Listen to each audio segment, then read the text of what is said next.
Hello guys, this is Diamond from Diamond Shine Soap. I am super excited to see you today. I want to let you know that the entire recipe will be located in the description box. There's a Patreon. In my Patreon, I have hundreds of candle making recipes, skincare recipes. It's so much there.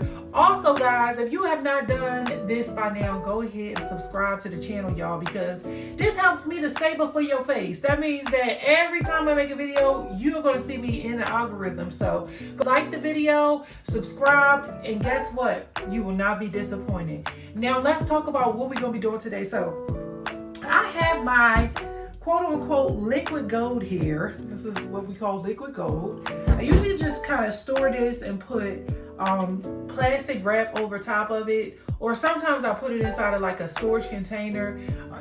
Honestly, I keep this for years. And with this liquid gold, I pretty much make hand soap. Listen, y'all, you can make shaving soap out of this. If you've ever made a dual lye recipe where you made hand soap, body wash, this is like really one of the most inexpensive recipes to make. Now, I started making some foaming bath whip, and I probably did this about a week ago. And listen, y'all, there are two things that I really don't like. I don't like expensive recipes, and I don't like recipes that require a ton of ingredients. So that's why when I make a recipe, I try to bring it to you guys with, the least amount of ingredients as possible. Even for my whip soap, I think I only use like 3 things in it. Okay, so with that being said, this is a very easy recipe. Now, I do have tons of soap paste. If you guys want to purchase some soap paste, I'm going to put that on my website. If you guys want to purchase the actual whip scrub, I'm going to put that on my website as well, because guess what? It's a whole lot of it, and it's going to be a lot left over. And guess what? I cannot use all this stuff. For real. I'm in the tub using the one that we created last week. So what in the world am I going to do with all the stuff that I'm making right now? Anyway, listen, y'all. After making that last week, I realized, I was like, this is something that people sell. I ended up purchasing a base. And when I brought that base, y'all, I'm not going to lie, that base was so watery. It was a disappointment. I was so mad that I wasted my money on it. Actually, I have it right here. And the consistency to me was so watery. Crafter's Choice have to do better. There are some ways of thinking it up. I think the best way to do is to use kaolin clay, because they kind of absorb some of the moisture. But for the most part, those watery sugar scrubs are just watery sugar scrubs, and I don't like it. I'm just not trying to deal with. So with that being said, we're going to create our own. I have my lovely mixer. I don't know if you guys can see the mixer on here, but I have my lovely mixer right here. This is one of the few. I was using my KitchenAid ProLine mixer yesterday doing this, and I realized, I was like, I really don't want to pour fragrance into that. So I have a mixer that I got off of, somebody got it for me. It's called Vivo Home. This one is really good. It's a very good mixer. I'm going to use that because you can put soap inside of it. Obviously, soap to me is soap. I use soap to wash dishes or whatever, but when it comes down to the fragrance and stuff like that, that's what I really don't want to add to the mixer. Well, without further ado, we're going to take this liquid gold, okay? And guess what? I'm going to link an actual recipe where we make this liquid soap, because it's very easy to make. You don't need a whole lot of ingredients to make it. You can honestly make it with 100% coconut oil, but you wouldn't be able to really wash off with it, because it'll be quite drying if it's 100% coconut oil. Adding a whole lot of surfactants to this recipe is what's going to make it, luxurious to the skin. So I'm going to talk about each ingredient. We're going to go ahead and start making it. I'm excited, guys. We're going to be using some goat milk for this recipe as well. So I don't know if you ever had a whip soap that was goat milk. Strap on your boots. Okay, so inside of this bowl, I have some goat milk, I have vegetable glycerin, I have my soap paste, and I have my stearic acid. Everything else I'm going to be using, like my kaolin clay and things like that, I'm going to add that after the cook. So right here, you can take this, you can put this in the microwave, or you can take it and you can double boil it. However you choose to melt this down is up to you. But for me, I think I'm going to go ahead and put this in the microwave because it can move a little faster.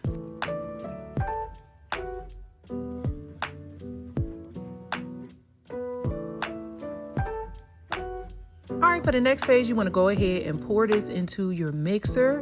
This is a very easy recipe. I mean, listen, even grandma can make it, okay? So first of all, in this recipe, we use this soap paste. Of course, I have videos, I have tutorials, I even have classes on how to make soap paste. It's very inexpensive to make. We use the vegetable glycerin, that's the humectant. The soap base is the actual base and it gives the lather. So you can't make it without the soap base, guys. The goat milk, it adds a creamy skin feel. Listen, y'all, it contains natural milk fats that help condition the skin. It gives the whipped soap a luxurious premium appeal, and it helps create a smoother, creamier lather. Now, I know you guys seen the stearic acid in there. It helps thicken and stabilize the whipped soap, creating a dense, fluffy, whipped consistency. It also help the soap hold its shape. It produces a creamier, long-lasting lather. Okay, so I want to give you guys the benefit of each ingredient. And so what we're doing now is we are literally getting ready to see this transform. It is going to go from a soap paste to a whipped soap. Okay, so I am whipping mine while it is steamy hot. You guys are going to begin to see the steam come out of the bowl. It really don't matter if it's hot or if it's warm. This is just the temperature that I'm doing it. I honestly just started once I took it out the microwave, I just went right away and poured it into the bowl, and that is why it was so smooth and so fluid. Listen, when it comes down to melting this down, you don't have to put it in the microwave. You can honestly leave it sitting out overnight and it will eventually dissolve, or you can put it inside of a crock pot. There are many other ways to do it. Me, I just did it the fast way, the microwave, hint, hint. Because this contains milk, we will be using a preservative in this. I want to let you guys know that you will need a broad spectrum preservative. So you can use Phenonip, I believe, Liquid Germall Plus. It's quite a few, but just make sure it is a broad spectrum preservative. Inside this recipe, you will be using about 3% fragrance as well. Now, guys, you can see that the consistency is already changing. It is getting quite creamy, okay? And so this is going to get thick, and it will come to about the same consistency as a mousse. Now, just keep in mind that the cooler it gets, the more it will thicken up, okay? So at first it will look quite runny. Okay, so here's the part where you can add a couple spoons of kaolin clay. And this is what it looks like after you allow it to whip for a few more minutes. It's a beautiful consistency, and as it just kind of sit out for a while, it will harden up quite a bit. And if you want to get it back to that consistency, the only thing you will have to do is whip it. Now, I allowed mine to sit out for about 30-40 minutes, and after it set out for a while, let me show you guys exactly what the consistency is like. Now, I'm pressing on it, and it is really like a beautiful mousse. That's what I love about it. So it's not like, the base. You know how if you whip it too much, then it becomes like, I would say, flat or deflated. Deflated, that's the word. It looked really flat and runny. This is nothing like that. As you guys can see, this is a beautiful, thick consistency. Okay, so you can turn this into a shaving soap. That is the reason why we put the kaolin clay into it. Kaolin clay really helps with ingrown hair. Usually when people use the kaolin clay, they don't have any kind of ingrown hair.